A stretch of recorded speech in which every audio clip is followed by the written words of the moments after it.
Mesdames, Messieurs, bonsoir. Merci de regarder Joliba TV News. Bienvenue dans votre émission, le RDI, votre émission du dimanche sur Joliba TV News. Le RDI, c'est le rendez-vous des idées. On le rappelle très souvent ici, le RDI, c'est le choc des idées, la force des arguments et non les arguments de la force. On se retrouve les dimanches ici avec des invités de qualité, des invités de talent pour décrypter l'actualité, comprendre les non-dits, souvent aussi les dessous des cartes. Le RDI donc vous donne des clés pour mieux comprendre l'actualité nationale, mais souvent aussi internationale. Ce soir, 4 thèmes au menu de ce RDI. On va parler de cette actualité chaude des États-Unis d'Amérique où le candidat républicain, on le voit sur ces images, Donald Trump a échappé à une tentative d'assassinat. Il a été touché à l'oreille, mais plus de peur que de mal.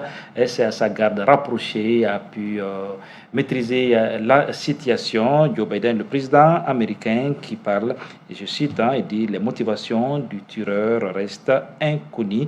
Et donc cela s'est passé lors d'un meeting de campagne du candidat républicain en Pennsylvanie. Donc un spectateur a été tué, 2 autres grièvement blessés. Donc est-ce que cela va avoir comme impact sur la suite de cette campagne? On va décrypter cette actualité avec nos invités sur ce plateau. Deuxième thème de l'émission, le Mali, où les partis politiques signent leur retour sur la scène politique parce que il y a un décret qui avait demandé la suspension des activités des partis politiques. Donc cette mesure est désormais levée. Qu'est-ce que cela va changer dans le marigot politique? Est-ce que les partis désormais vont se faire entendre? Qu'est-ce qu'il faut voir derrière cette levée de suspension des activités des partis politiques? Troisième thème de l'émission,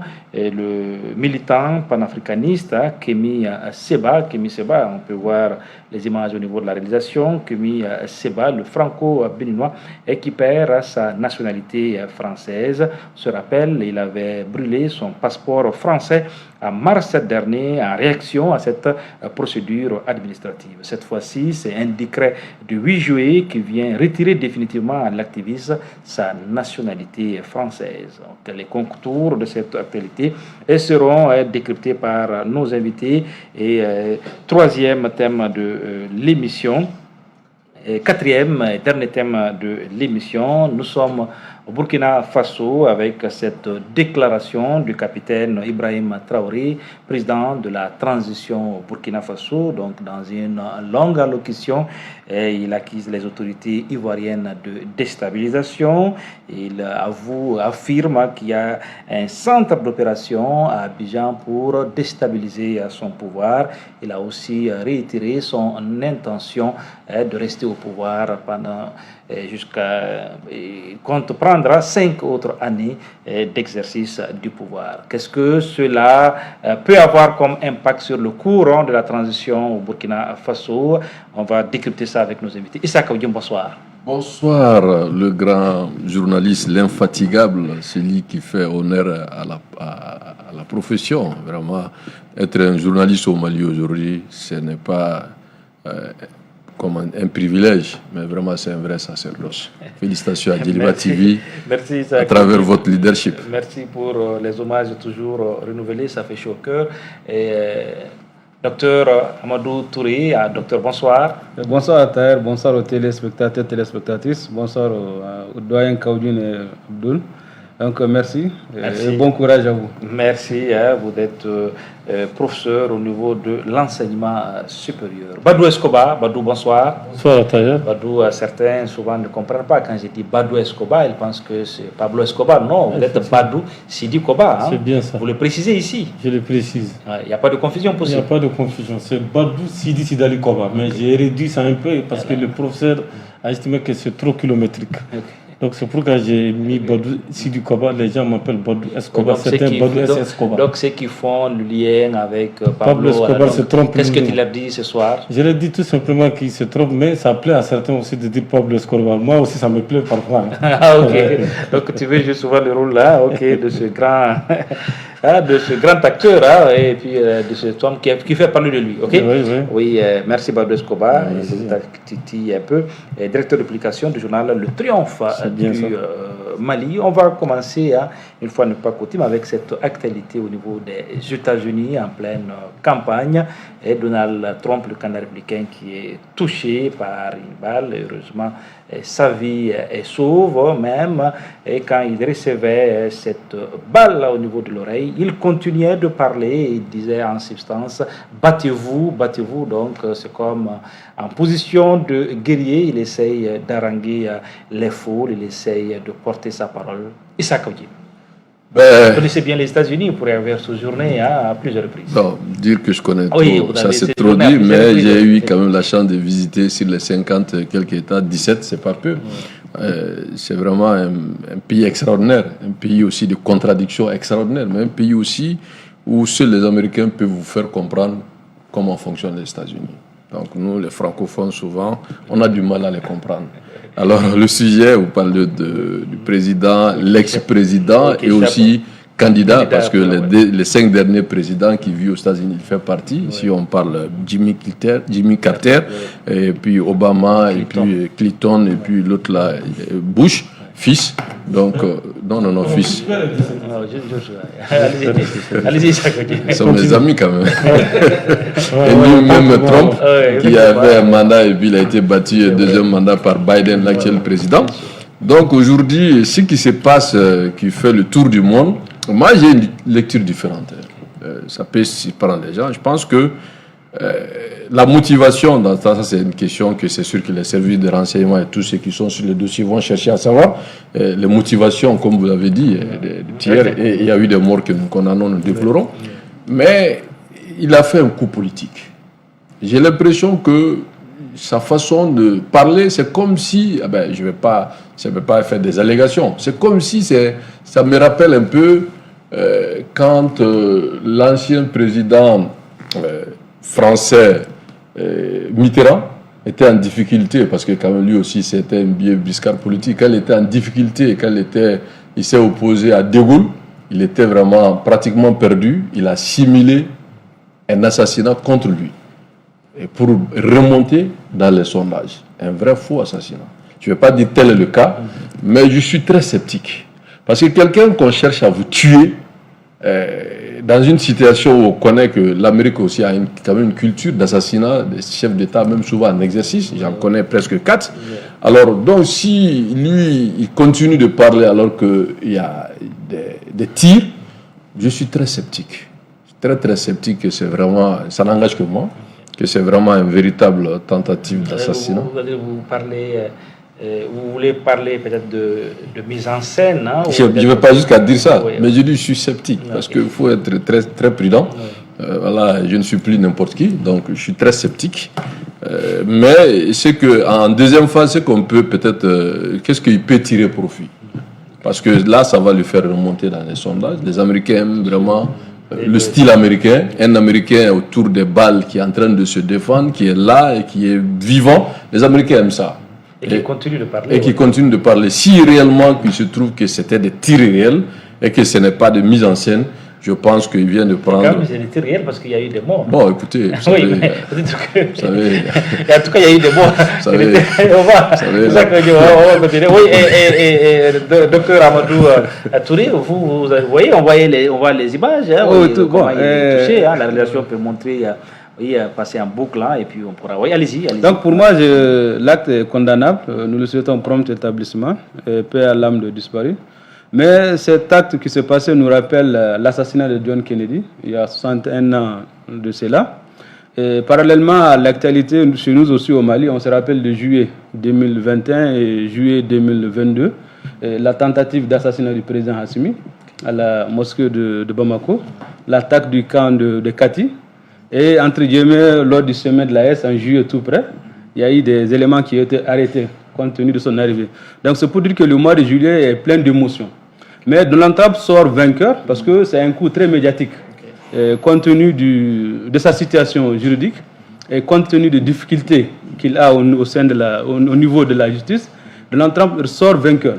Et au-delà, quel message peut être passé? C'est pour dire qu'il y a un bloc qui est en train de tout faire pour empêcher Donald Trump d'être au pouvoir. Donc c'est pour dire qu'il n'est pas du tout étonnant que Donald Trump remporte les élections. Parce que lui, ce qu'il mène comme campagne de présidentielle, c'est contre les intérêts de l'OTAN. Notamment mettre fin à la guerre de l'Ukraine, et notamment mettre fin à l'expansion de l'homosexualité. Donc il touche directement les intérêts occidentaux.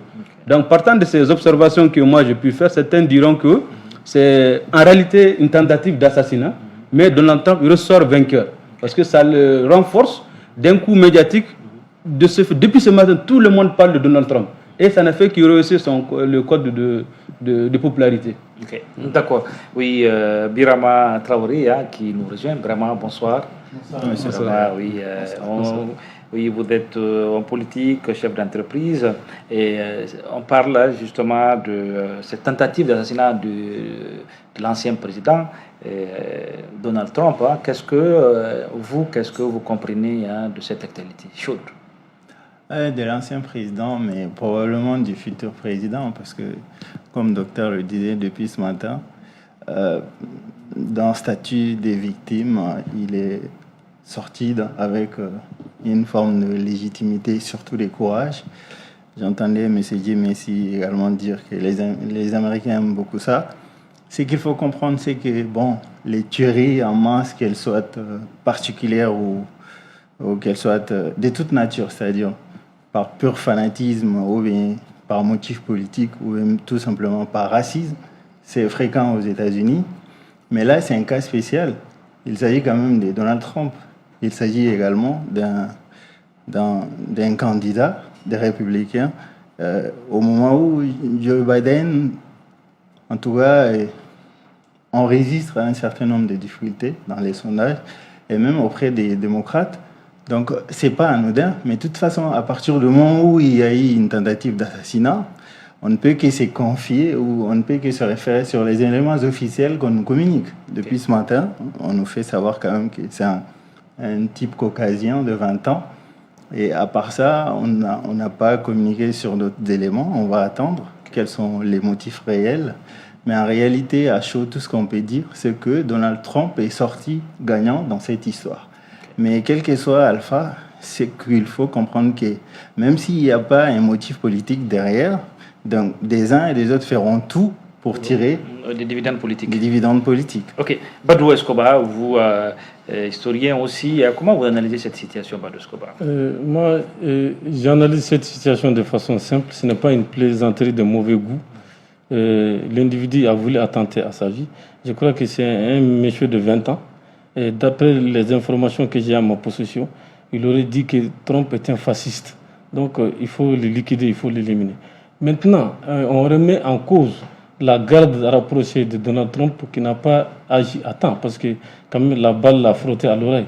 Si les Américains doivent avoir un président avec une seule oreille, je crois, vous voyez ce que ça fait. Donc, mais c'est pour dire aussi qu'il n'y a pas pour vous, la garde rapprochée n'a pas été... La garde rapprochée n'a pas été prompte à agir. Donc, il y a ce facteur. L'autre facteur, c'est le FBI et puis la CIA. Donc, on remet en cause également ces deux structures quand même qui sont les meilleures structures du monde en matière de renseignement et de protection. Mais pour tout simplement dire qu'il serait difficile d'élucider les circonstances même de l'acte, parce que quand John Fitzgerald Kennedy est mort, on a mené des enquêtes. Même demain, on n'a pas pu connaître l'auteur de l'assassinat. On a tout simplement arrêté un certain Oswald. Ça s'est arrêté là. Mais quand même, ça lui a donné une certaine crédibilité, une certaine popularité, parce que toutes les chancelleries occidentales, à commencer par la Maison-Blanche, incarnée par Joe Biden, ont condamné vraiment cet acte. Donc ça lui a donné une certaine aura. Et je suis sûr que ça va le favoriser prochainement, parce qu'après l'acte, il a continué à parler, il a continué à demander à la population de le soutenir Donc, c'était une façon de montrer aussi au peuple américain qu'il est avec le peuple américain, malgré le danger. Qui ne lâche pas. Deuxième thème de l'émission, le retour des partis politiques après la levée de suspension des activités des partis politiques. Issa Oudjima, qui n'a pas arrêté ses activités politiques malgré cette interdiction. Aujourd'hui, Issa Oudjima, comment vous réagissez à cette levée de suspension de vos activités politiques? Vous savez, à la différence de beaucoup d'hommes politiques, je ne suis pas figé. Contrairement à beaucoup qui estiment que je suis controversé, d'autres estiment que chacun est libre d'apprécier. Je pense que la politique, c'est le réalisme. C'est aussi en prenant en compte les nouvelles donnes et certaines informations qu'on peut avoir à sa possession peut faire la différence. Je pense que la suspension, et aujourd'hui, moi j'avais communiqué, j'avais dit que c'était un non-événement et que de toutes les façons, ce qui est le plus important, c'est décrisper aussi la scène politique.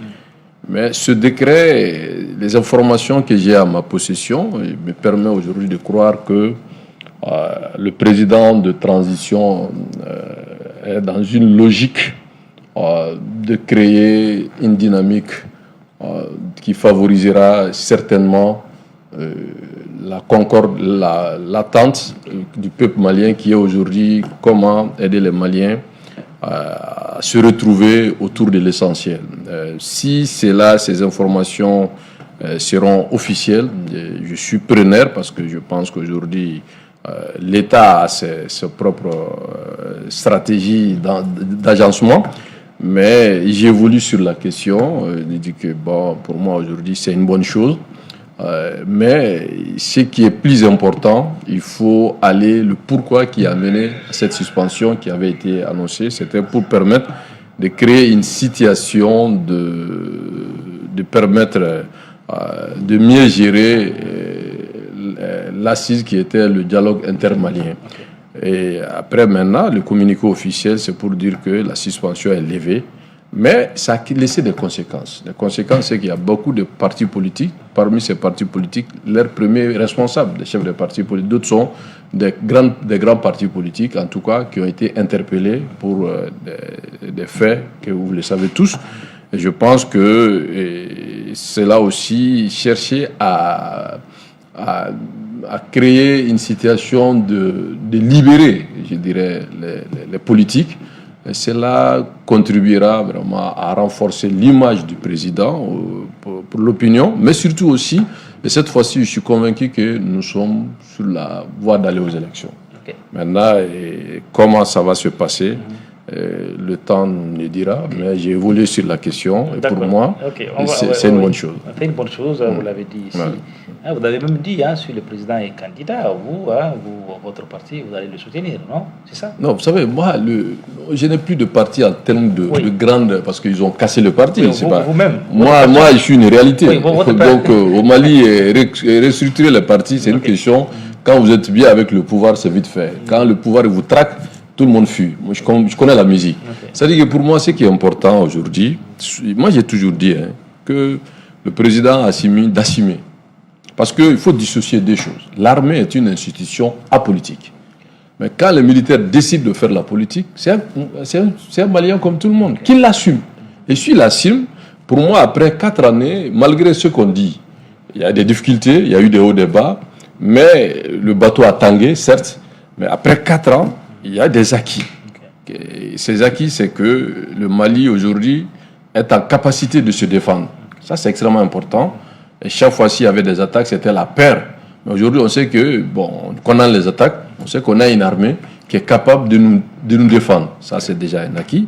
Maintenant, sur d'autres questions, j'ai peut-être des réserves, mais je me dis que cela ne tient. Le président, même en tant que tel, il fédère plus à être le président de tous les Maliens qu'aujourd'hui de créer une situation de tout rejeter. Parce que le réalisme, c'est quoi? C'est qu'en politique, il faut être flexible et réaliste. Donc, pour moi, si on ouvre le deuxième paramètre, je vais finir avec ça. Si on permet que le président, s'il est candidat, je le soutiens, ça je l'ai dit et je le réaffirme, mais qu'on permet aux partis politiques de compétir au présidentiel et aux législatives. Okay. Voilà. D'accord. Oui, docteur Amadou Touré, vous n'êtes pas candidat, non.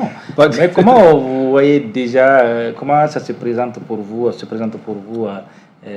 quelle lecture faites-vous de cette levée de suspension des activités politiques? Qu'est-ce que ça va changer? Bon, pour cette situation, c'est que c'est salutaire, c'est encourageant, ça permet de décrisper un peu le paysage politique.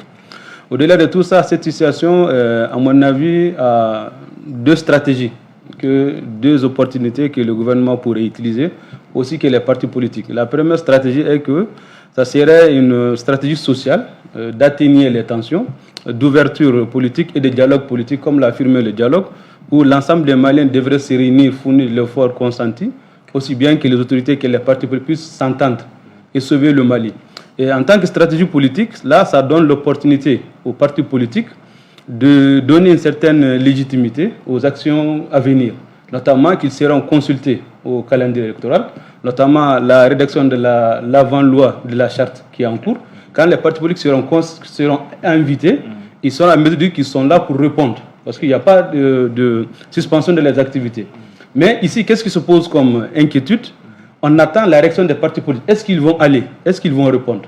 Donc là, les observateurs avertis disent que c'est comme un véhicule qui dispose de l'ensemble des pièces, des documents, ou bien un avion qui est là et c'est prêt, mais il manque les leaders. Donc certains politiques sont là, mais ils n'ont pas leurs premiers responsables. Okay. Donc cette liberté pour l'activité, elle est salutaire, mais on peut aller au-delà. Une fois qu'on libère les responsables de ces partis politiques, certains partis qui ne seront pas des partis qui soutiennent uniquement la transition, mais tous les partis vont essayer de se retrouver autour de la transition. Okay. Donc on peut dire que c'est sanitaire, mais c'est plutôt stratégique que politique. Ok, plutôt stratégique politique. Pour vous, il faut y aller, hein, il faut plus que ça, n'est-ce pas? Oui, il faudrait plus, parce que comme je dis, le véhicule est là, les documents sont là, mais le chauffeur n'est pas là. Donc les grands partis politiques sont là, mais les leaders n'étant pas disponibles. Ça crée un certain sentiment de rétention. Brahma Traoré, hein, vous avez été... jeune, le plus jeune, maire au niveau de Yélimani. Cette mesure, est-ce que vous allez aussi vous positionner, vous allez vous mettre dans l'arène politique ou qu'est-ce que vous allez faire? Qu'est-ce que ça va changer? Vous réfléchissez encore parce que pour Issa Kaoudim, la réflexion sur cette question est terminée, n'est-ce pas Issa Kaoudim? Oui, on va vous donner la parole après, oui. Enfin, vous savez qu'un homme politique, quand même, lui demander s'il va continuer à faire la politique, c'est une réponse qui se trouve dans la question.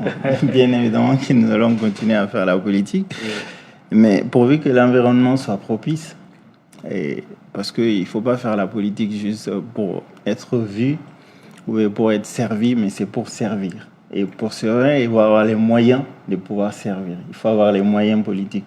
Mais malheureusement, on a le sentiment aujourd'hui que les moyens politiques ne sont pas à la portée publique à cause des mesures qu'on considère comme des mesures restrictives des libertés politiques. Donc voilà, ça c'est un handicap.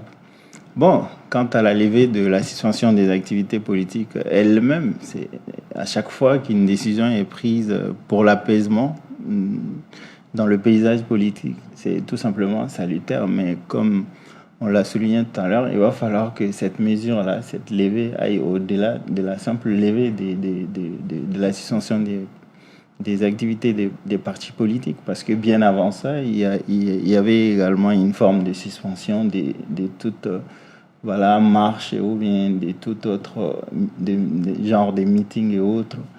Est-ce qu'après la levée des suspensions, après la levée des suspensions, la levée la suspension des activités politiques, est-ce que les partis politiques ont encore la latitude, ont encore la liberté de faire des meetings ou des réunions de ce genre? Ça, on va savoir dans les jours à venir. Mais ce qu'il faut savoir, c'est que cette mesure, elle ne profite pas seulement qu'aux acteurs politiques, elle profite également aux autorités de la transition, parce que nous sommes à l'interne.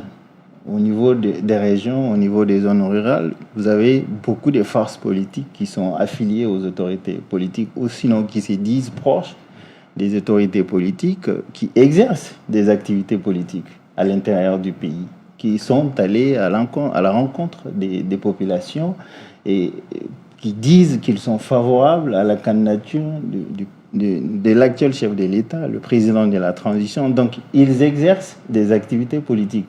Donc, avec cette levée, les autorités ne font que renforcer ces forces politiques déjà qui travaillent sur le terrain et qui militent pour la candidature du chef de l'État. Mais sauf que ça aussi, c'est un autre débat. Tout à l'heure, M. Jim disait qu'il est pour que les partis politiques soient libres dans leurs mouvements, dans leurs actions participatives aux élections.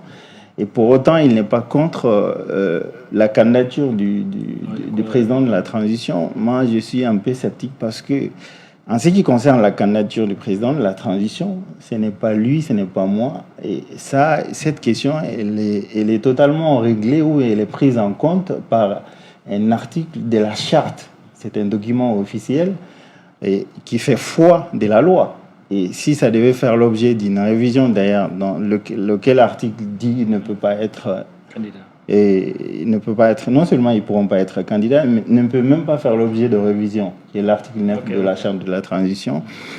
Moi, je pense que, comme Nelson Mandela disait, aujourd'hui, nos pays sont à la quête de souveraineté, d'indépendance totale dans le fonctionnement intérieur de nos États, dans la prise des décisions, dans le choix stratégique de nos partenaires commerciaux et stratégiques. Et pendant ce temps, on ne peut pas comprendre qu'à l'intérieur du pays, qu'on a le sentiment que les libertés politiques individuelles des citoyens sont mises entre parenthèses. Nelson Mandela disait qu'il ne suffisait pas simplement de se défaire des chaînes pour être libre, mais vivre de manière à respecter et à préserver la liberté des autres. Bon, je demande aux autorités politiques de continuer avec vraiment cet élan, de permettre aux gens d'exprimer leurs opinions, de permettre aux gens d'exercer leurs droits fondamentaux qui sont les droits politiques et syndicaux. Badou Escobar, oui, pour vous, cette mesure, elle est salutaire. Qu'est-ce que ça va changer dans la donne politique actuelle? Voilà. Est-ce que le président et puis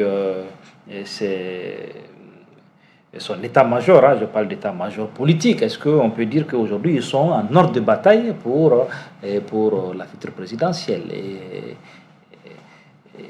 Birama qui dit que logiquement le président ne peut pas être candidat. Non, le J a envoyé la chandelle et la nouvelle tombe à pic, non seulement pour l'ensemble de la classe politique et pour l'ensemble du peuple malien. Vous savez, c'est une transition, il fallait mettre la forme. Il fallait une transition avec des dehors démocratiques. Et c'est ce que les autorités de la transition ont compris. Avec quoi? Des dehors démocratiques. Des dehors démocratiques. Il fallait une transition avec des dehors démocratiques. Une démocratie d'apparence. Non, je n'ai pas compris ce que vous avez dit. Une transition avec des dehors démocratiques. Dehors. Ah, ok. Ouais. Je n'ai pas bien compris. Okay. Vous avez bien compris maintenant? Non, j'ai bien compris. Très bien. Ouais. Puisque vous avez bien compris, moi, je vais continuer. Ok, allez-y. Je vais continuer ma narration. Oui. Si vous me permettez. Non, allez-y, oui. C'est juste parce que je n'ai pas bien saisi. Voilà. C'est pour que les téléspectateurs comprennent. Donc, vous savez, il y a réellement des problèmes. Il y a une crise économique aiguë qui ne dit pas son nom, que les autorités de la transition ne veulent pas dire. Bon, pour s'arroger la bienveillance du FMI, de la Banque mondiale, etc., il fallait vraiment lever cette suspension des activités des partis politiques. Et à l'intérieur même du Mali, il le fallait parce que ça va permettre d'apaiser le climat social, parce que l'atmosphère était chargée d'électricité. Donc ça va permettre aux leaders politiques de reprendre les activités. Mais ce qui va encore encourager davantage la classe politique, ce serait la libération des 11 leaders politiques qui en ce moment sont en prison. Donc ça va encore faire évoluer les choses. Mais toujours est-il que les autorités de la transition l'ont fait à dessein. Les autorités de la transition l'ont fait pour récolter des dividendes après. Parce que les rumeurs disent qu'Assimi sera un probable candidat. Pour qu'il soit candidat, il faut que la classe politique, ou une bonne partie de la classe politique, soit sous le chaperon des autorités de la transition. Donc c'est pour cette raison que les autorités ont décidé de lever la mesure. Surtout que demain, le président de l'EJ, Maître Moustapha Cissé... L'EJ, c'est l'autorité indépendante de gestion des élections. Maître Moustapha Cissé doit rencontrer la classe politique. Donc ça veut dire que le train est en train de marcher Donc l'objectif final... Certainement qu'on peut avoir des dates, des futures des dates pour les élections. Des futures échéances. Avant la fin de l'année. Ok, d'accord. Oui, Issa Odim, oui, je vous pose cette question. Est-ce que, parce que vous avez été très critique, ou continuez à être très critique contre l'action des autorités de la transition, et personne comme vous n'a autant critiqué la gouvernance de cette transition. Est-ce que le fait de dire après, vous soutenez le président, est-ce que le public, est-ce que les Maliens vont comprendre? Est-ce que c'est pas, est-ce que vous trouvez que votre démarche, elle est cohérente? Bon, vous savez, moi je pense qu'un leader ne doit pas être un démocrate, comment on appelle ça, un populiste ou bien, je ne veux pas être très péjoratif, un démagogue vraiment figé. J'ai dit il faut être réaliste. Vous savez, aujourd'hui, le président de transition a dit, les Maliens, dans leur grande majorité, est-ce qu'on saisit ce message? Qu'il y a une destination qui est prise sans retour. Et la volonté de sortir de la CEDEAO et de rendre l'AES effectif et qui avance même dans les expressions, même si le texte n'a pas de contenu, qui va vers ce qu'on appelle une confédération. Alors, le président de transition aujourd'hui a été désigné par ses pairs comme étant le président de l'AES pendant 1 an, et qu'ils ont dit sur 3 volets essentiels, ils vont se mettre ensemble, notamment leur position diplomatique, sécuritaire, et aussi de cheminer ensemble dans un projet de développement intégré. Alors, sous ces sentiers, l'ossature, pour ne pas dire le socle, ça se repose sur le Mali qui a expérimenté cette affaire. Et qu'aujourd'hui, que ce soit le Burkina et le Niger, je pense que le leader de leur groupe, c'est le président Assimi. Alors, qui est élu pour 5 ans, je ne vais pas dire élu, mais désigné par ses pairs pour 1 an, et que lui-même il a dit clairement qu'il n'y a pas de retour. Donc maintenant, est-ce que nous avons les moyens de lui remettre, de dire que non, il faut un retour? Personne n'a ce moyen. Et aujourd'hui, pour que le pays ne se disloque pas, il faut être réaliste. Les élections, c'est une étape de normaliser. Et qu'on sorte d'une situation d'exception. Et si les élections sont inclusives, que tout le monde peut participer, en ce moment, c'est le peuple qui tranche. La deuxième chose, c'est qu'il faut qu'il y ait des lois légitimes. Le CNT, j'ai été 4e vice-président, il y a eu 18 mois, sur la base d'une légitimité qui était circonstancielle et conjoncturelle. Après 22 mois, 24 mois, après un bras de fer avec la CEDEAO, qu'on soit d'accord ou pas, en tout cas, ça a été une deuxième phase où les Maliens ont massivement apporté leur soutien. La preuve en est que le 11 janvier, ils étaient sortis pour défendre le Mali contre les sanctions. 14 janvier, excusez-moi de la Suisse, contre la CEDEAO. Donc, il a donné légitimité à ce calendrier souverain. Maintenant, après qu'on ait épuisé tout cela, nous, les signataires de la déclaration du 31 c'était pour constater que légalement, il n'y avait plus de transition et qu'il fallait une nouvelle architecture politique. C'est cette réponse qui nous amène à ça. Maintenant, je vais répondre à la question, parce que vous avez dit pourquoi est-ce que l'opinion va comprendre mon volte-face. Je n'ai pas fait un volte-face. Je suis réaliste, je ne me laisse pas conditionner. Le frère Traoré, qui maîtrise, qui parle très bien la langue de Molière, j'ai beaucoup noté, qui dit subtilement que la charte est claire, mais la charte, là, c'est nous qui l'avons créée. Même si je suis de l'autre côté, la charte, là, ce n'est pas la Bible, ce n'est pas le Coran. Si la charte, on ne peut pas réviser la charte, soyons réalistes. Est-ce que vous pouvez vous retrouver peut-être dans le processus électoral, peut-être porte-parole ou directeur de campagne? Non, je ne suis pas dans ça. Je suis dans une logique de dire que j'ai évolué. Les gens vont dire maintenant, ils commencent à glisser pour Assimi. La question n'est pas là-bas. La question, c'est que c'est quoi? J'ai dit selon les informations, je l'ai dit à l'entame de mes propos, selon les informations que j'ai, nous allons vers les élections. Et je sais Est-ce que vous avez été approché? Non, ce n'est pas la question. La question, c'est que les informations que j'ai, nous allons aux élections. Et là, maintenant, c'est par rapport à votre question que je vais... Je vais dire que tout simplement, il ne faut pas être naïf. Assimi, on ne m'a pas mandaté. Je n'ai pas l'information, ce n'est pas à moi de dire qu'il est candidat. Mais tout porte à croire que tel est le cas. Donc, qui peut s'opposer à cette candidature? Personne. Et démocratiquement, quel moyen nous avons? C'est d'aller compétir. Si le président accepte que tous les poids lourds de la scène politique, parce que moi, ce que je suggère, qu'il y ait une loi d'amnistie, que tous les poids lourds, supposés, entre guillemets, que tout le monde vienne compétir. Maintenant, si passe à tous ces barrigots politiques, comme vous l'avez dit, oui, et que tout le monde a liberté de mouvement, de campagne, et que le peuple choisit librement son dirigeant, ça va taire les a priori. Et deuxièmement, qui est concomitamment d'une élection législative. Parce que la base politique, c'est l'élection législative et municipale. S'il y a une élection législative, l'Assemblée sera conforme à la volonté du peuple. Okay. Donc en ce moment, on gagne déjà un pas vers ce que nous voulons tous, un régime apaisé et démocratique. Maintenant, Assimi en tant que tel, qui est militaire, qui a géré le pays pendant 4 ans, et que nous savons qu'il est là, il ne partira pas.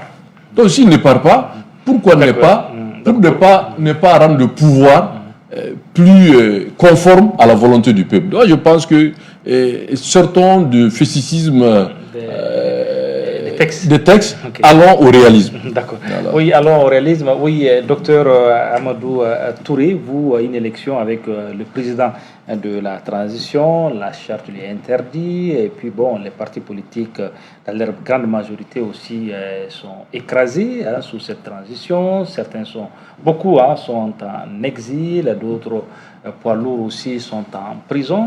Qu'est-ce que ça représente? Qu'est-ce que ça peut avoir comme impact? Voilà, cette élection-là pour les Maliens. Bon, ce qui est sûr, la candidature du président, ça a été demandé par le dialogue, pour ceux qui ont participé. Okay. On demande de créer les conditions, susciter sa candidature. Et je l'avais dit la dernière fois, pour susciter sa candidature, il faudrait 2 choses. Réviser la charte de la transition pour sauter l'article 9, comme Kaudim nous a réconforté. Ce n'est ni la Bible ni le Coran, donc ça va être sauté. Quand il dit vous, c'est qui? Bon, là, nous, le peuple, c'est-à-dire que la candidature du président, pour que nous puissions l'accepter, que ça puisse passer aux yeux de la population malienne, il faudrait 2 choses. Réviser la charte de la transition, réviser surtout l'article 9, qui dit clairement qu'il ne peut pas être candidat. Une fois que cet article sera révisé, il peut être candidat aux yeux de la population. Et deuxième point, le DIM aussi a demandé la révision de la charte des politiques, des partis politiques, soit réduire leur nombre et leur suppression. Okay. Donc la candidature de Assimi à ce niveau ne se pose pas de problème.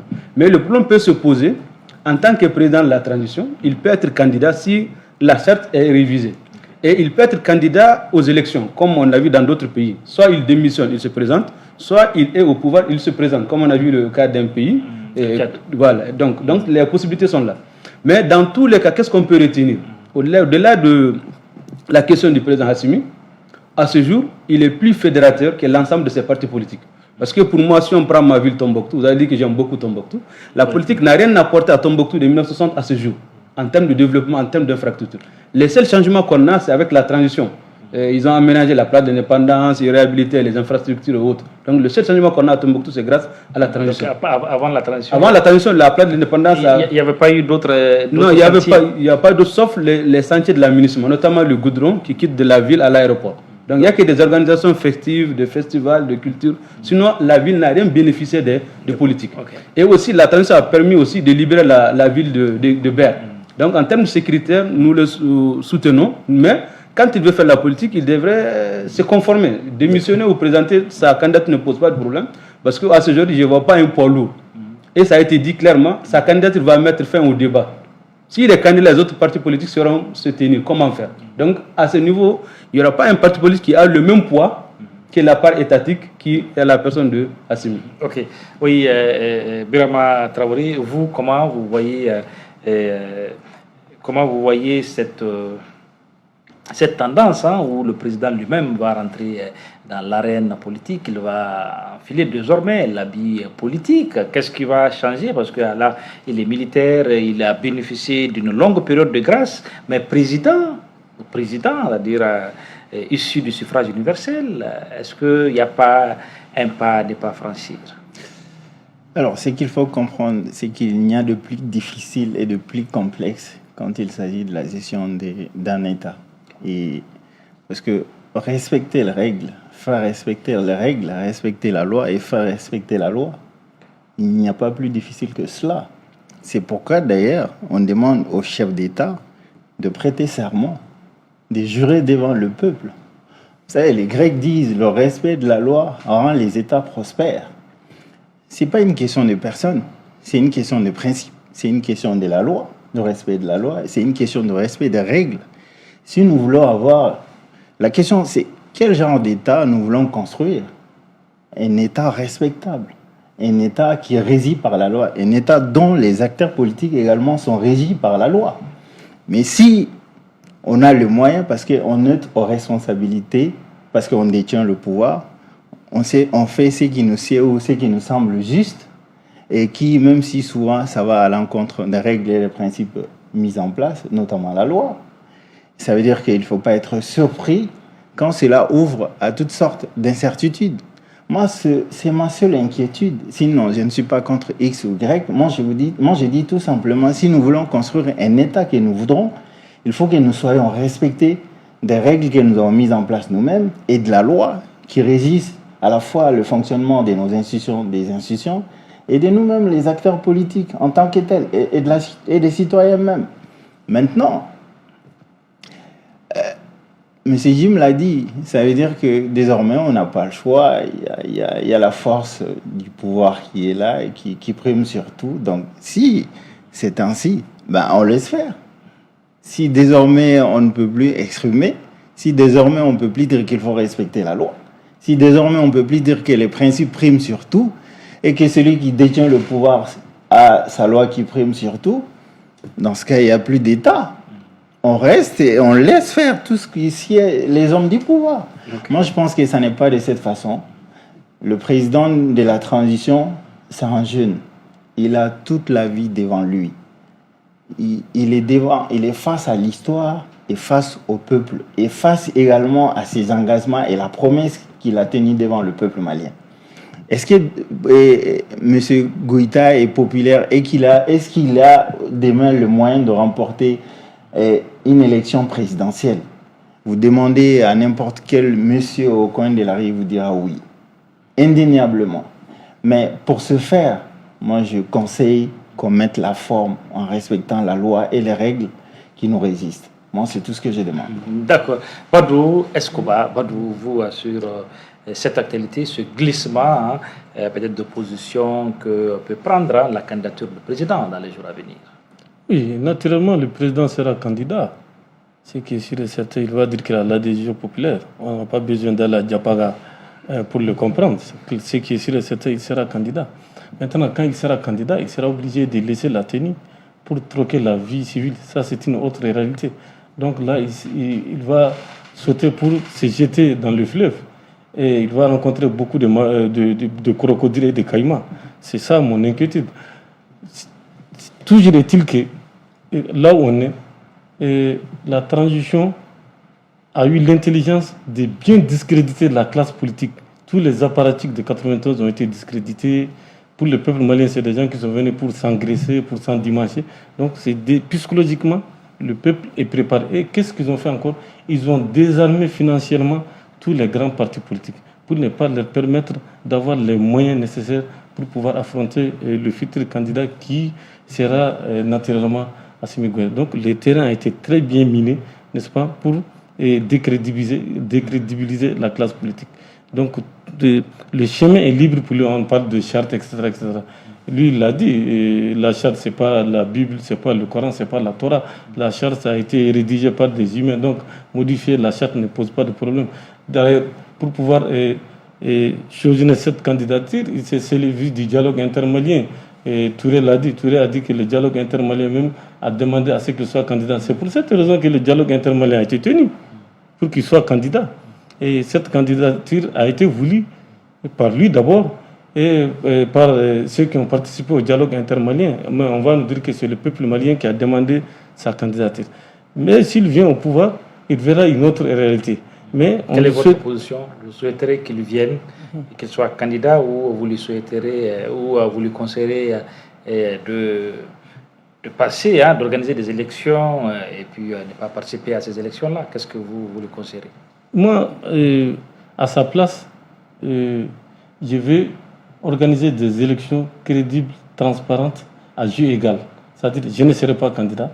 Ceux qui vont déposer leur candidature pour compétir, je serai leur arbitre. Donc je ferai en sorte que l'élection puisse se dérouler dans des conditions transparentes.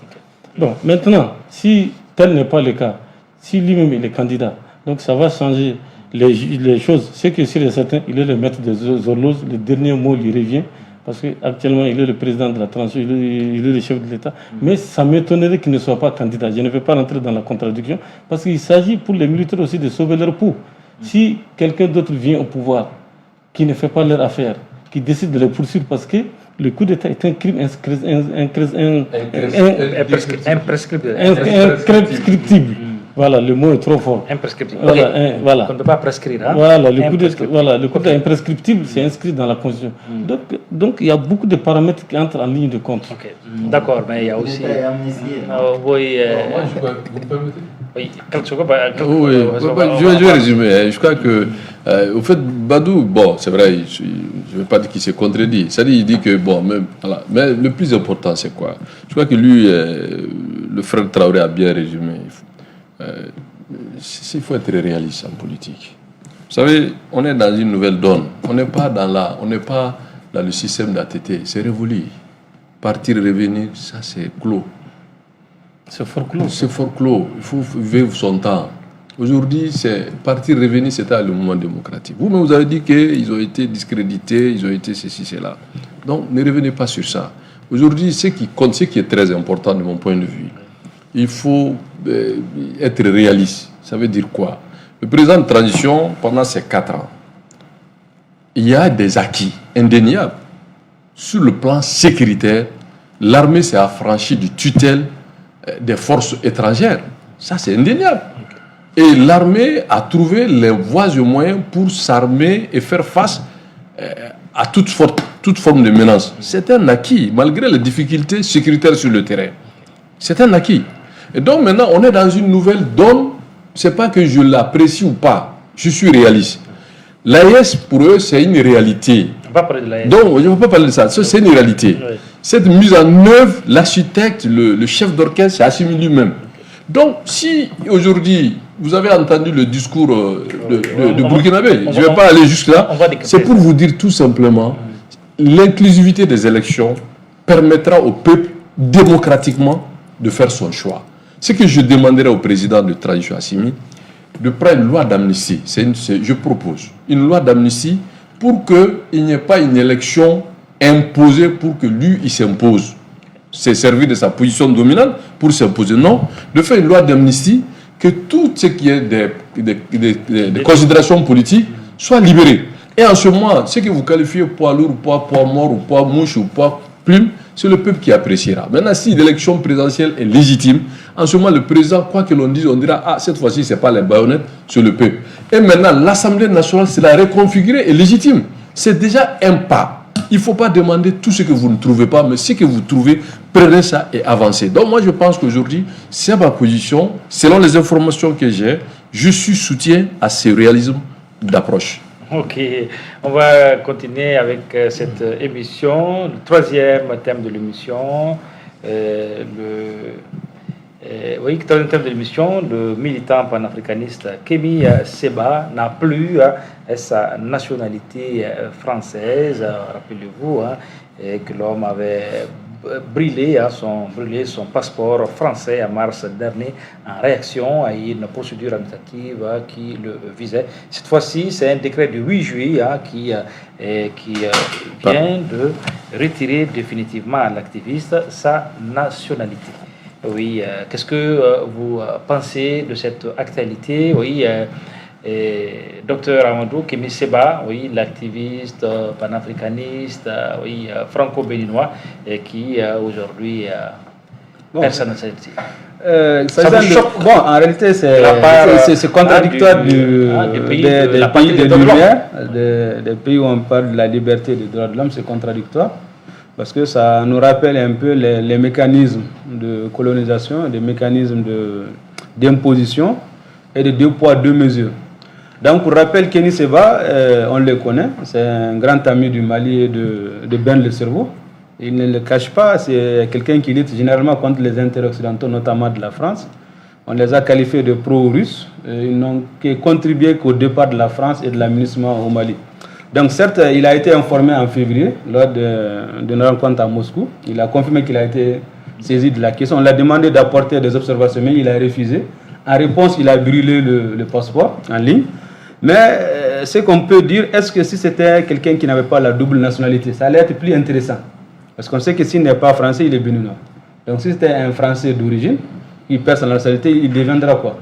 Donc la leçon qu'on peut en tirer, ça ne fait que renforcer ou réconforter Kéni Séba encore dans sa lutte. Parce que dès qu'il y a eu le décret qui enlève sa nationalité, il est devenu plus populaire. Malgré qu'à un moment donné, il était en perte de vitesse dans certains pays francophones, notamment le Niger et le Burkina. Donc sa lutte panafricaniste, c'est bien. Mais aller au-delà de sa patrie, qui était la France, là, moi, je ne comprends pas. Aller même enlever sa nationalité, c'est un recul démocratique, un recul par rapport aux droits de l'homme, aux libertés individuelles et surtout collectives en France. Parce qu'il perd catégoriquement la protection de plus d'une cinquantaine de consulats et ambassades. Il perd aussi le passeport français qui pèserait plus lourd que le passeport béninois. Il perd certains privilèges qu'il a eu de droit. Donc la naissance, pour moi, c'est inné. C'est comme on ne peut pas l'enlever sa dignité. Donc c'est vraiment une en-tête à sa personnalité. Il y a le droit de sol, il y a le droit du sang aussi. Tout à fait. Donc pour vous, cette mesure est une mesure liberticide. Tout à fait. Et ça ne, c'est pas digne de la France, surtout la grande France. Oui, la grande France que Kaoudjim adore particulièrement, surtout la gastronomie française. Oui, mais là on ne parle pas de gastronomie, on parle de sa nationalité, donc ça ne doit pas le faire sourire. Oui, Birama Traoré, Birama, vous connaissez aussi bien la France, voilà, donc cette actualité de Kémi Séba et le parcours long Kémi Séba, pour certains il est controversé, pour d'autres il défend les intérêts de l'Afrique. Qu'est-ce que vous pensez de cette dernière actualité le concernant? Bon, concernant la France, je crois que le docteur a souligné un point important. C'est vrai que c'est un pays de lumière, un pays des droits de l'homme, mais depuis un certain nombre d'années, je crois que la France elle-même est en train d'être métamorphosée. Je crois que les élections, les dernières élections prouvent cela à suffisance. C'est vrai que Kémi Séba, moi, franchement, je l'ai connu comme beaucoup d'entre nous à travers les réseaux sociaux, ni par bienveillance, ni par malveillance. J'aurais souhaité qu'il garde encore sa nationalité française, mais sauf que là, pour en fait les motifs de retrait des nationalités françaises, il y a trois conditions. D'abord, être binational et se comporter comme citoyen de ce pays, et également être contre les intérêts de la France.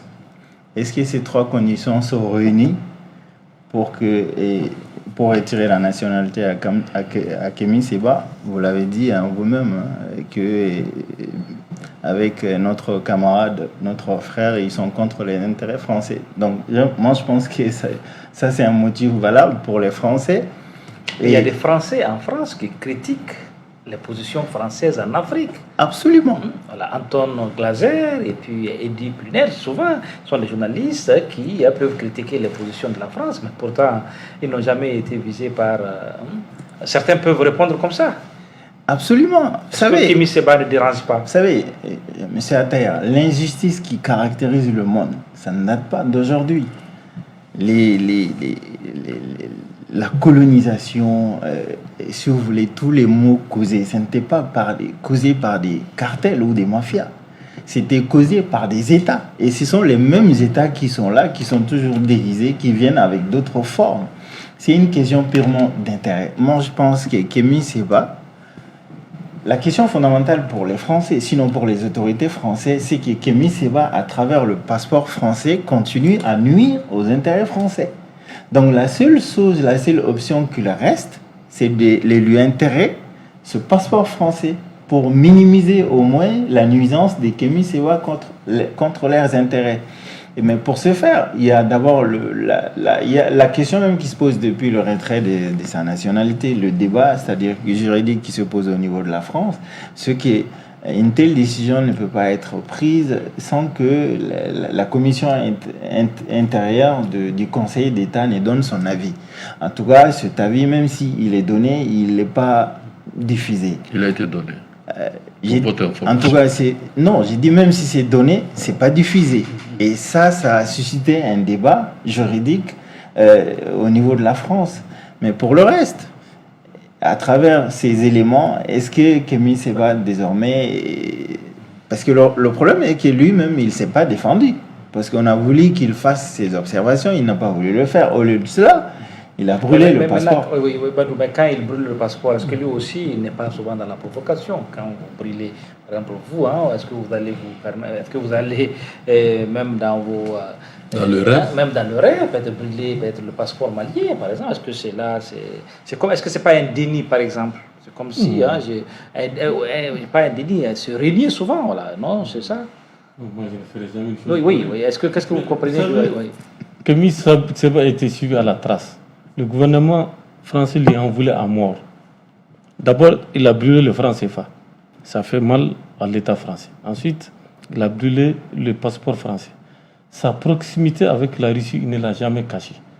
Donc, il s'est transformé en porte-étendard des pays africains face aux intérêts de la France. La France ne peut tolérer cela. C'est pourquoi le gouvernement français, je crois, a saisi les sages du Conseil constitutionnel qui ont statué sur son cas. Et finalement, il a été déchu de sa nationalité française. Bon, on ne sait pas ce qu'il va faire après. Parce que quand il s'agit des intérêts de la France ne bannit pas. Le cas de Nathalie Yambou, la Susso-Camerounaise, elle voulait séjourner en France, on lui a dit non, tu ne viens pas en France parce que chaque fois tu insultes l'État français. Donc c'est pour dire qu'en matière d'intérêt, la France ne badine pas. La France est prête à coopérer avec le diable pour ses intérêts. Et Kémy Séba devrait le savoir. Peut-être qu'il a d'autres points de chute, mais le fait qu'il a été déchu de sa nationalité française, ça va le priver de beaucoup de choses. Je n'ai pas besoin de revenir sur ça, ils l'ont déjà énuméré autour de cette table. Donc, mais les Français ne tolèrent pas, et c'est pour servir d'exemple à d'autres grandes gueules, entre guillemets, selon l'expression même de la langue française. Oui, Issa Koudjem, 14 juillet, on parle de retrait et de la nationalité française de Kémy Séba, l'activiste panafricaniste, que vous suivez très souvent, parce que si souvent vous êtes contre ses positions, c'est parce que ça veut dire que vous le suivez aussi. Non, je ne le suis pas. J'essaie de déconstruire son mensonge et puis sa manque de cohérence et son populisme. Et puis c'est un vendu au profit de la France, de la Russie. En réalité, il ne mène pas un combat panafricaniste. On connaît les mots africains. Quand vous parlez que la France défend ses intérêts avec le diable, votre ministre des Affaires étrangères a parlé de dealer avec le diable. Je pense que, écoutez, il faut qu'on soit réaliste. Les États n'ont pas d'amis, ont des intérêts. Voilà un individu qui, au-delà de l'arrogance, profite de tous les droits de la France pour s'attaquer à la France qui a fait de lui ce qu'il est. Ce qu'il dit à la France, s'il le disait une minute à Poutine, il disparaît. Pourtant, c'est à travers, et lui-même il a reconnu, à travers une fondation financée par la Russie, qu'il mène toutes ces saloperies, excusez-moi l'expression, contre la France, pays des Lumières, comme vous l'avez dit, mais pays de démocratie, de liberté. Mais à un moment donné, les États protègent leurs intérêts. Comment voulez-vous, lui-même l'a dit, même un rêve qui ne brûle pas un passeport. Le passeport, quand même, c'est l'image de l'État. Le brûler publiquement, c'est en ligne. Dans les autres pays, c'est la prison. Direct. Il n'a pas été emprisonné pour ça. Donc ça veut dire que la France respecte les droits. La preuve en est que on ne s'est pas levé pour approcher, c'est après l'avis de la Cour du Conseil constitutionnel qui a estimé qu'il y a raison de lui retirer sa nationalité. Donc il n'y a pas eu d'abus. Et aussi le droit lui permet, comme l'a dit M. Traoré, s'il a des réserves ou bien des observations, il ne l'a pas fait. Tout ça, c'est du mépris. Un citoyen doit être respectueux des lois de sa République. Donc moi, je pense que Kémy Séba, c'est seulement quelqu'un qui est un populiste, qui est en train de profiter d'une situation du Sahel. Tous leurs, excusez-moi l'expression, c'est un média sérieux, mais le problème de l'Afrique, le panafricanisme ne se confine pas seulement à 3 pays qui ont pris le pouvoir par les armes. Mais vous avez le pays, l'Afrique, c'est plusieurs Afriques. d'où il est originaire, monter jusqu'à l'Afrique centrale, les Nyamsi et puis l'autre là, la dame et le monsieur là. Mais le Cameroun là, on ne sait même pas qui est le président. Ils ne parlent pas de ça. Ils ne parlent jamais de ça. Donc moi je pense que ces gens, ils sortent... Mais est-ce que vous êtes en train de dire que c'est une bonne décision, Issa Kaoudié? Non, mais ils ont tardé. Ce n'est pas que c'est une bonne décision, ils ont tardé.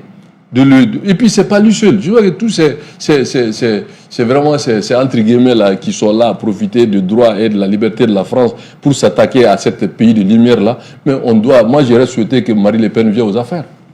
Honnêtement, parce qu'à un moment donné il faut qu'on clarifie les choses, qu'on sait qui est qui.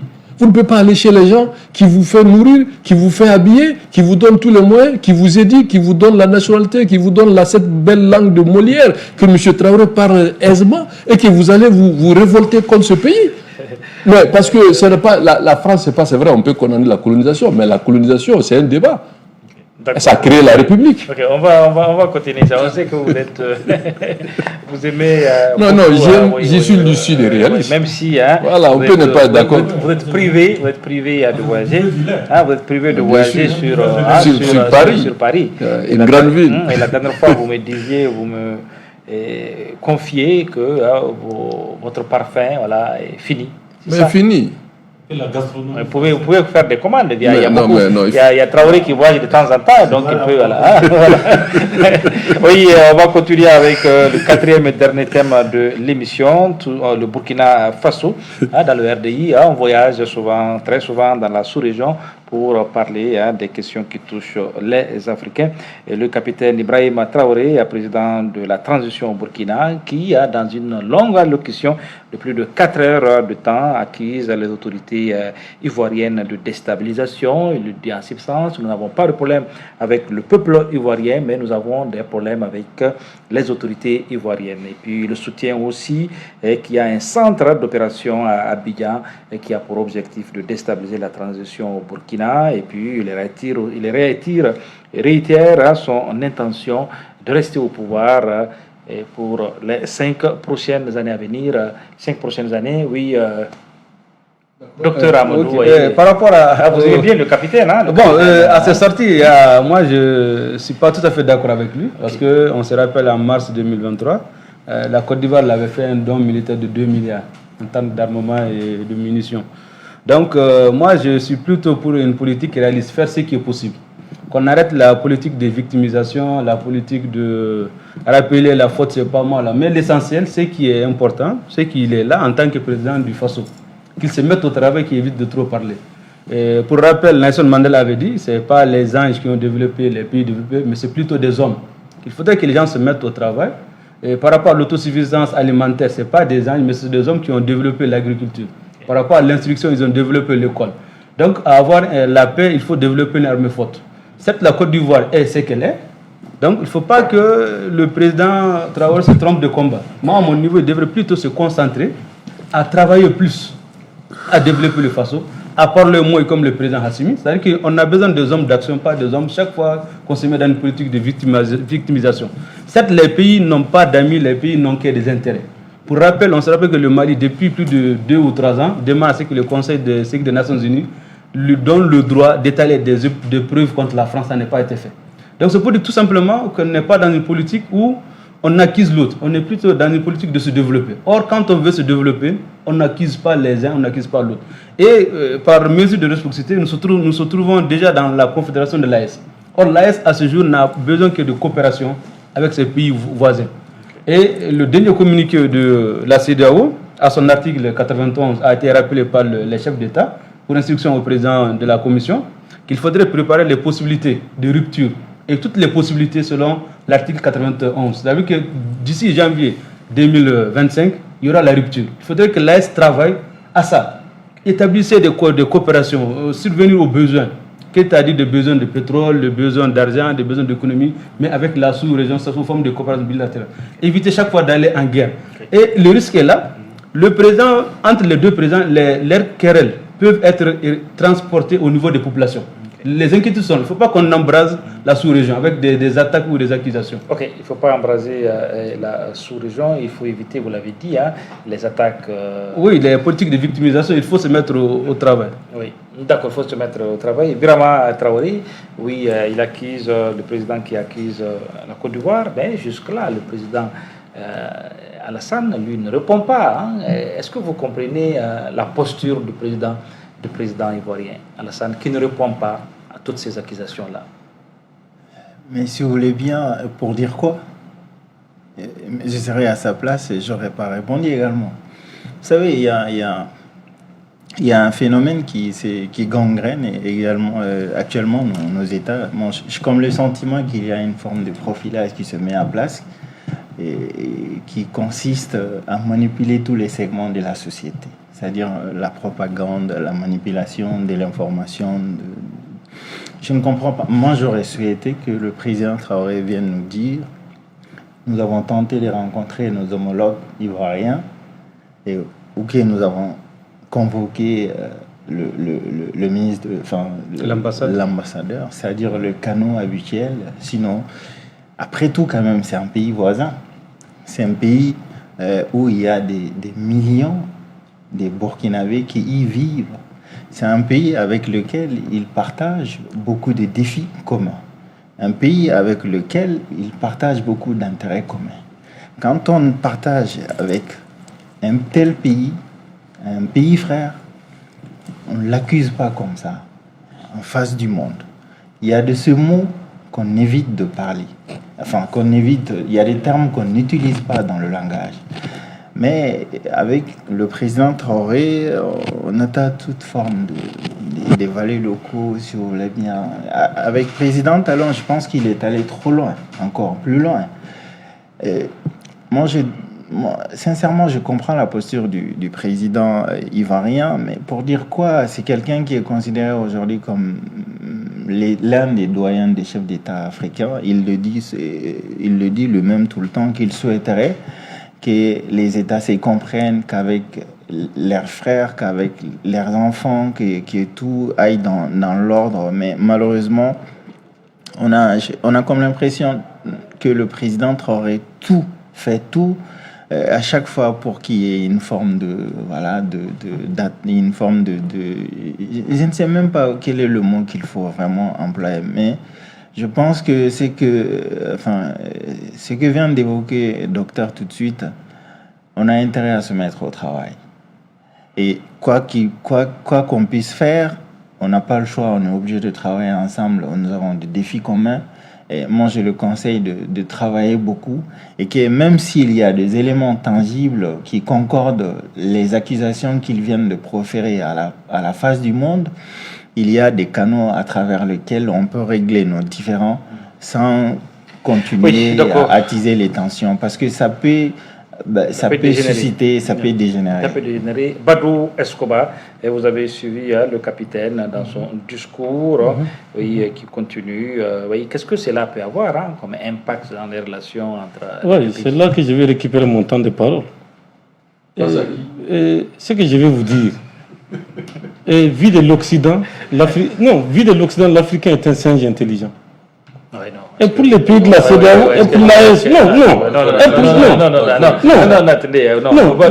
mais vu notre comportement, je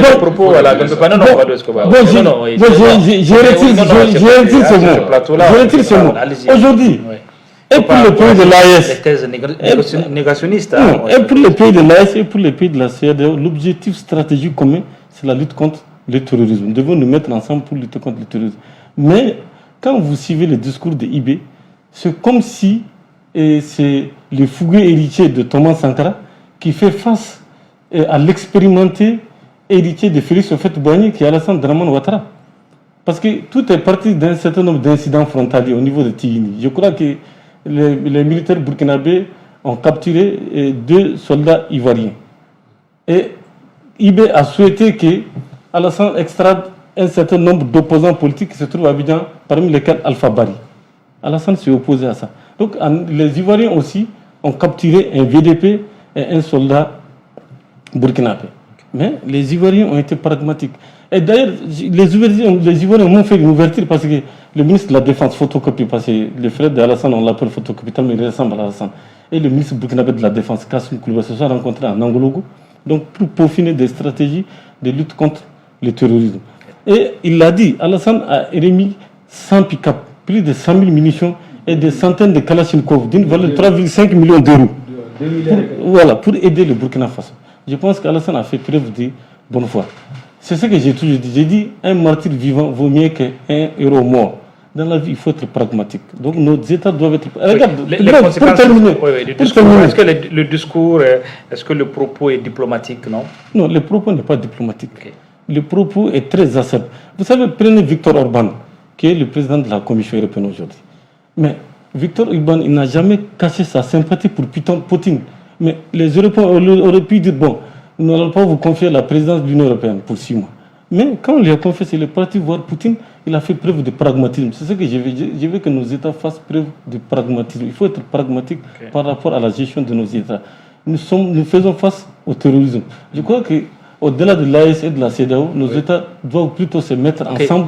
Mais Ibrahim est hanté par Abidjan parce qu'il estime, même le sécurocrate Oumarou Yabré, le sécurocrate burkinabé, il clame haut et fort qu'on veut déstabiliser le Burkina à partir de la Côte d'Ivoire et qu'il y a des camps d'entraînement en Côte d'Ivoire. Soyons sérieux, la Côte d'Ivoire a quel intérêt à déstabiliser le Burkina? Issa Kaoudim, oui, est-ce que ce discours, parce que Ibrahim, le capitaine Traoré a habitué un peu le public à un discours comme ça, souvent d'attaque, souvent même d'attaque frontale. Est-ce que là, on se demande souvent le rôle des conseillers aussi, qui entourent souvent ou qui encadrent le discours présidentiel? Vous savez, je suis très mal à l'aise parce qu'on parle quand même d'un pays frère, un pays voisin, un pays qui partage beaucoup de choses avec le Mali, d'ailleurs les 3 espaces, le Mali, la Côte d'Ivoire, le Burkina. Je vais aller dans des aspects qui est plus vieux que l'État. Parce que contrairement, on tire sur la Grande France, on parle toujours d'État, de République, alors que notre vécu est plus ancien que les États respectifs. L'expression de l'État a commencé avec nous seulement en 1960. Alors qu'une partie de Burkina appartenait vice-versa, c'est le même peuple, les Ouattara, pour donner un simple exemple. Quand vous regardez le Burkina aujourd'hui, à part le budget, le fonctionnement, les ressources internes, son produit intérieur brut, la diaspora burkinabé à l'extérieur, la manne qui vient de la Côte d'Ivoire vient en première position.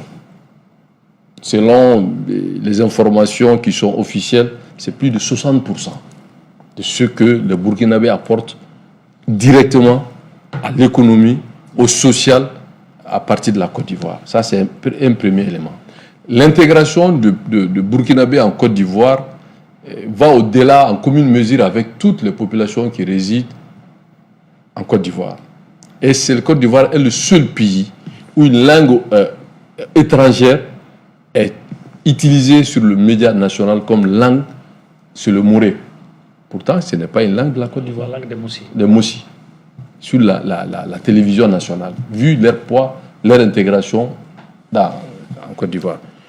Et face à ça, quand vous voyez un capitaine qui quitte le front, et qui avait dit, quand ils ont délogé leur supérieur, il avait dit que 6 mois, ils vont finir avec l'insécurité. 2 ans, il est là, il n'a pas de réponse, il fait diversion. Je comprends. Voilà, quand il terre des autres des valets de salon, lui-même c'est un officier de salon qui n'a pas de solution sécuritaire et vient maintenant, il veut dégainer sur un grand monsieur comme Alassane.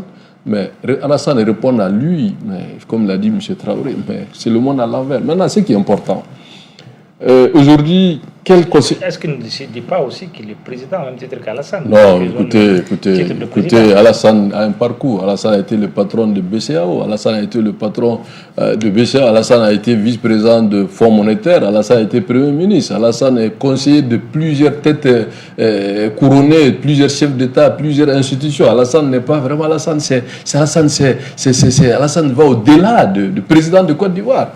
Alassane appartient à l'humanité. Maintenant, il n'y a pas 2 Alassane en Afrique. Ce n'est pas trop dit. Dans son domaine, il n'y en a pas. C'est le seul qui a eu à occuper le poste de vice-président de Fonds monétaire depuis qu'il n'est pas aucun Africain n'a pu occuper ce poste. Donc vraiment, moi je pense qu'Alassane a d'autres chats à fouetter. Maintenant, ce que je voulais dire, qui est le plus important, dans les relations entre les États, quand vous avez parlé de se faire assister, vous savez, quand quelqu'un est venu par la force et qui n'a pas de remède, il se nourrit de la violence, que ce soit politique, que ce soit la victimisation, que ce soit dans les expressions. Le première étape d'un malentendu entre l'État, c'est le rappel de son ambassadeur pour consultation. Et c'est un canal diplomatique. Et ensuite, s'il devait retourner, c'est pour aller protester par rapport à ce qu'il incrimine. Okay. Et il ne l'a pas fait. Et deuxièmement, il n'a pas envoyé son ministre des Affaires étrangères pour aller discuter des informations selon lesquelles il y a un camp d'entraînement supposé. Il ne l'a pas fait. Maintenant, il vient, il parle à la foule. Quelle est la motivation de cette démarche? C'est ce qu'il faut chercher à comprendre. Cette motivation, c'est quoi? Il veut créer un autre front de tension pour faire oublier ses déboires et son incapacité à ramener la sécurité, parce qu'on sait qu'il est très en difficulté sur le front. Regardez les 3 pays. C'est le pays qui attaque, qui subit plus d'attaques par rapport aux autres pays. Donc moi je pense qu'aujourd'hui, ce qui est important, c'est l'AES, si elle veut être une réalité, que tout le monde est d'accord, c'est de mutualiser leurs efforts contre les terroristes que nous condamnons. Maintenant, faire diversion sur un pays fort, un pays qui est 3e économie de la sous-région et qui est la première économie de l'UEMOA, mais je me demande que c'est un suicide pour le Burkina. Oui, on va ouvrir la dernière rubrique de l'émission, la rubrique coup de cœur, coup de gueule, la partie où nos invités font l'actu, le générique.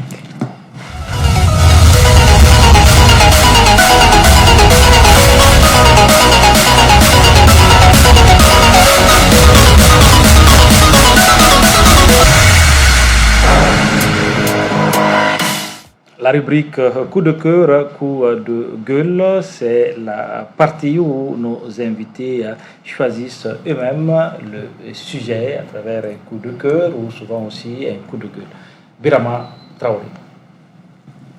Alors moi, comme d'habitude, je pense toujours à nos compatriotes qui subissent de plein fouet les difficultés liées à la crise énergétique, des petits commerçants, des menuisiers, et en tout cas tout ce secteur dans l'informel qui ont connu des difficultés, qui continuent de subir les difficultés qui sont liées à cette... Je suis toujours de cœur avec eux. Je pense que les autorités vont continuer à se démêler, à trouver des solutions afin qu'on puisse venir à bout de cette difficulté qui ne fait que trop durer. Ok. Badou Escobar. Oui. Vous avez beaucoup parlé aujourd'hui. Oui, j'ai beaucoup parlé aujourd'hui. Que vous allez récupérer votre temps de parole. Oui. Hein? Moi, mon coup de gueule, c'est par rapport aux relations internationales entre nos États, les États africains. Je pense que les pays de la CEDEAO et l'AES aujourd'hui ont intérêt à cheminer ensemble. Je l'ai dit, l'objectif stratégique commun d'abord c'est lutter contre le terrorisme. Ils ne peuvent que lutter ensemble contre le terrorisme. Je pense que les diatribes de IB contre Alassane le Ménada, lui il a dit, il a parlé du parcours d'Alassane Draman Ouattara, il a été numéro 2 du Fonds monétaire international après Michel Kandouchi. Ce n'est pas rien. Et Alassane au départ a pris IB comme son fils. Et il a essayé même de le rapprocher, de le soutenir dans le cadre de la lutte contre le terrorisme. Mais on voit les résultats aujourd'hui. Pendant qu'ils étaient dans la salle Mahatma Gandhi, en train de discourir, 73 soldats burkinabés VDP ont été tués par les terroristes. Donc ça veut dire que la situation sécuritaire se dégrade. À Koutoukale, à quelques kilomètres du Niger, la plus grande prison de Niamey a été attaquée, la plus grande à Koutoukale. Tous les djihadistes ont pris la poudre d'escampette. Donc ça veut dire que la situation sécuritaire se détériore. C'est au Mali que ça va, ça il a dit nos forces armées. Mais nos forces armées à elles seules ne pourront pas couvrir le Niger et le Burkina. Donc c'est pourquoi j'ai dit, c'est vrai qu'ils sont ensemble, mais qu'on se mette ensemble davantage et avec les pays côtiers pour que nous puissions venir à bout du terrorisme. Une fois le terrorisme terminé, on peut passer à autre chose. Donc par rapport au coup de cœur, j'ai dit aux autorités de la transition, elles ont beaucoup fait. Mais elles doivent faire davantage, surtout sur le plan économique. Parce que j'ai vu un taxi où c'est écrit Dougou Bekak. Ça, c'est le compte. Oui, c'est écrit Dougou Bekak. Ça veut dire que Dougou Diallo, le pays, c'est dur. Il y a des téléspectateurs qui ne comprennent pas. Oui. Dougou Bekak, ça veut dire que le pays s'est arrêté. Le pays est arrêté. Ça veut dire que le pays est arrêté. Donc, il a parlé de coupures d'électricité, il a parlé d'autres choses. C'est vrai qu'il y a des difficultés. Est-ce que ce message-là, Dougou Bekak, est-ce que c'est une réalité? C'est une réalité. C'est pourquoi le taxi a mis Dougou Bekak. C'est lui qui a mis ça. C'est parce qu'il y a des problèmes. Donc, ils n'ont qu'à essayer de résoudre les problèmes. Personne ne compte la candidature du président de la transition de l'État, Conakry Goïta. Si les candidats nous lui souhaitent un bon vent, et moi je suis prêt à voter pour lui, je le dis autour de cette table. Mais pour le moment, l'urgence c'est de trouver une solution aux problèmes économiques auxquels nous sommes confrontés. Vraiment, le quotidien du Malien lambda est très difficile. Docteur Amadou Touré, est-ce que vous partagez cette affirmation de ce taxi par rapport à ce point, c'est par rapport au coup de gueule, parce que comme on l'a dit, les jeunes patients, surtout au niveau de la région de Tombouctou, il y avait une inscription auprès de l'ANP en juillet 2023. Jusqu'à présent, il n'y a pas de résultat. L'ANP, c'est l'Agence nationale de la promotion. Pour les réinsertions, ceux qui ont perdu leur emploi liés au départ des ONG, aux forces, etc. Oui. Donc, par rapport au coup de gueule, toujours par rapport à la ville de Tombouctou, en cette période hivernale, nous lançons un appel aux autorités pour voir un peu l'état des digues, pour éviter les inondations des années passées. La ville est toujours enclavée, sinon, comme je l'ai vu, je pourrais inviter Kaoudiou. C'est une promesse. C'est une promesse, on attend qu'il y ait le désenclavement hier. En plus, nous avons les difficultés de communication, de couverture Internet. Par rapport au coup de cœur, nous remercions le commandant de la 5e région militaire, le commandant de zone, pour la dotation en carburant de l'hôpital régional de Tombouctou. Plus de 1500 litres. Et en plus, il a entamé des actions civilo-militaires avec la population en leur donnant du carburant. C'est bien et c'est encourageant. Et nous l'encourageons à soutenir en plus des actions militaires, de compter avec les actions civilo-militaires au bénéfice surtout de l'hôpital, parce qu'il est en cette période de coupure. Issa Kogi. J'espère qu'il est candidat à la députation. Il a préparé le terrain. En tout cas, il fait chaque fois. C'est bien. On est comme on dit, mieux. Tout le mandat impératif. Issa Kogi. Merci, Grata. Mais je vois que souvent quand Badou parle, vous le regardez avec. Il vous fascine, Badou, Escobar. Qu'est-ce que là? Je préfère dire que, en tout cas, vu le rôle qu'il occupe, souvent d'être. Prendre de la hauteur par rapport à certaines expressions. J'ai mon coup de cœur, c'est vraiment une pensée pour les détenus politiques. Aujourd'hui, on ne peut pas faire la paix. Si vous avez fait un tour déjà, non? Non, parce que moi je suis ciblé. Donc là, quand on est ciblé, maintenant après que les sanctions sont levées, oui, je le ferai, parce que quand on est suspendu en allant là-bas, on va dire bon, c'est une activité politique, on ne sait pas si on va m'ajouter à eux. Donc voilà, je pense que parlons plus sérieux. J'ai une pensée vraiment très forte à tous ces hommes et femmes politiques qui sont aujourd'hui détenus, privés de leur liberté pour des raisons politiques. Je pense que si on veut la paix et la réconciliation, il faut aussi la liberté élargie à tous ces hommes politiques. Parce que si les gens sont poursuivis pour des raisons de malversation avérées, personne n'interférera. Mais pour des questions d'opinion, pour des questions politiques, pour des réunions politiques par rapport à un système où que nous savons tous que tout le monde doit assumer quand même une part de responsabilité de ce qui nous arrive.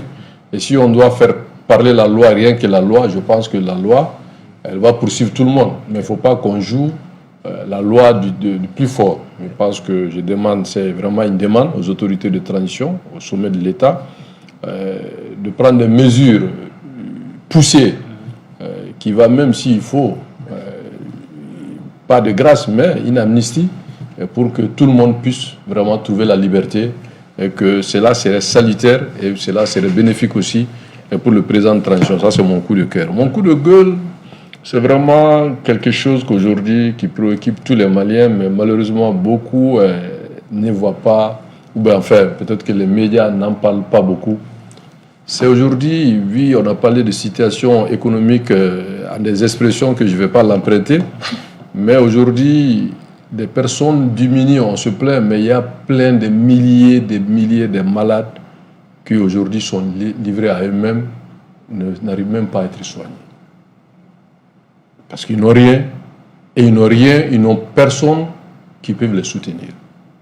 Je demande vraiment aux autorités de transition, parce qu'on s'achemine vers un mois de solidarité, il ne faut pas qu'on fasse des scoops, d'aller voir les personnes pour aller, voilà, je crois qu'on sort de ça et qu'aujourd'hui qu'on doit essayer de voir, parce qu'on parle de crise humanitaire, on parle de crise économique, Mais il y a aussi cette crise qui est à l'abri des caméras. Je invite vraiment ce grand média qui est Djoliba de faire un tour dans les hôpitaux pour voir comment vous allez voir des milliers de malades. Mais souvent, ils interdisent aussi les caméras.